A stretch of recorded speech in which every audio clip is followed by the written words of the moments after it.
Well, the Mariners are trying to continue a 7-game winning streak today with the first of 3 games in Baltimore. Seattle heads into Baltimore with a 66-53 record. That's good enough for second behind Houston in the American League West. Orioles have had a disappointing season so far, 53-65 coming in. They're last in the AL East, 15.5 games behind Toronto. George Kirby is on the mound for Seattle, who's 7-5 with a 4.04 earned run average. Dean Kramer gets the start for the O's. He's 8-8 with a 4.35 earned run average. That game is already underway and it's being broadcast on Root Sports Northwest. While Seattle had the day off Monday for travel, rest of the American League West saw action. Houston beat Boston 7-6 and now leads Seattle by a full game in the division. Texas walked off against Arizona 7-6 in extra innings on Jake Berger's RBI single in the bottom of the 10th. Angels beat the Dodgers in the Battle of LA 7-4, and Tampa Bay beat the Athletics by a final also of 7-4. Well, the Seahawks are back in pads today at training camp as they prepare for the Chiefs coming up on Friday. According to 10-year veteran Jarran Reed, this is the part of training camp where you need to make your own fun. I learned from the best, right? But, just coming in the building, it's just me. You can't come in here, with a down attitude. We spend a lot of time in this building, and you got to just take it onto the chin and take it what it's for. So I like to have fun, I'm a bubbly person, believe it or not. I'm not mean. I have fun with the guys in the building. We always joking and playing. It just makes the day go by faster. And then when you're on the field, man, you got to love what you do, man. I love football. So, going out there, that's my sanctuary. So I go out there, talking gets me through the day. I think you can ask the guys, I talk all through individual. Literally, I don't think I shut up enough. And I think I talk all the time in the meeting room too. But it just it just keeps us going. I got to tell myself to be quiet sometimes, to be honest. I just keeps it fun, man. It makes the day go by, make work a lot easier. Meanwhile, it's all about business for Coach Mike McDonald. He lined out what this week looks like as they prepare to host Kansas City on Friday.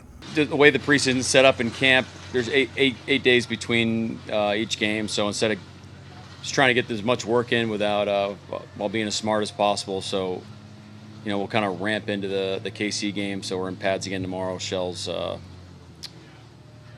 Wednesday, and then kind of into our pregame routine starting on Thursday. So, but the guys were locked in. A lot of great work today. So very pleased. Take the rest of the day. Got some meetings throughout the afternoon, and then go recover and get ready to just put the pedal down for the rest of the week. McDonald says this is the part of camp where rookies and free agents push the veterans for playing time. Well, the competition's hot. I mean, this is the time where you put your hard work on display, and I wouldn't say that we're exclusively evaluating these guys off of game reps, but it does matter on how it shows up in the game. We get a lot of great observations out here at practice every day, and how you go about your business in the building matters a ton too. And then I think it's going to be really fun to see these guys practice against Green Bay, in the joint practice and ultimately the third game. So it's just you have all these opportunities to get to know the guys, see how it fits. Not easy decisions, which is a great problem for the Seahawks. We're deciding through between a lot of great players. And look, I think you saw last year how we started the season with our roster isn't necessarily how it looked week 3, 6, 12, how we finished the season. But these are guys that I can confidently say that we're investing in our building, and no matter how it shakes out, we want them to be here so we can develop them, and eventually they can earn an opportunity to be on the field. Jackson Smith-Njigba says he and his offensive teammates are benefiting from facing a tough defense each day in training camp. Reek he's unique. I feel like he's got to be the tallest cornerback and definitely one of the fastest. So, it's a challenge every day going against him. He's a special player, and it's a tough battle. I know I've definitely gotten better these last couple months. Time will tell. You'll see. I think my route running, catching. I think it'll all just level up. That's kind of what I'll work on. There are specific things that I definitely try to detail my work on, but I think overall, as a person just watching my game, you'll just see me take it to the next level. After its first game tie against the Raiders, Seattle stays within the AFC West this weekend with Andy Reid, Patrick Mahomes, and the Kansas City Chiefs coming to town. The game Friday at Lumen Field kicks off at 7 o'clock. That'll be on King 5 TV.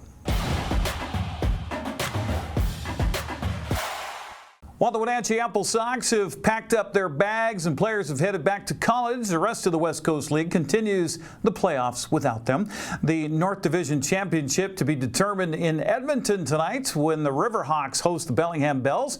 The South Division title is being played in Portland, where the Pickles are hosting the Corvallis Knights.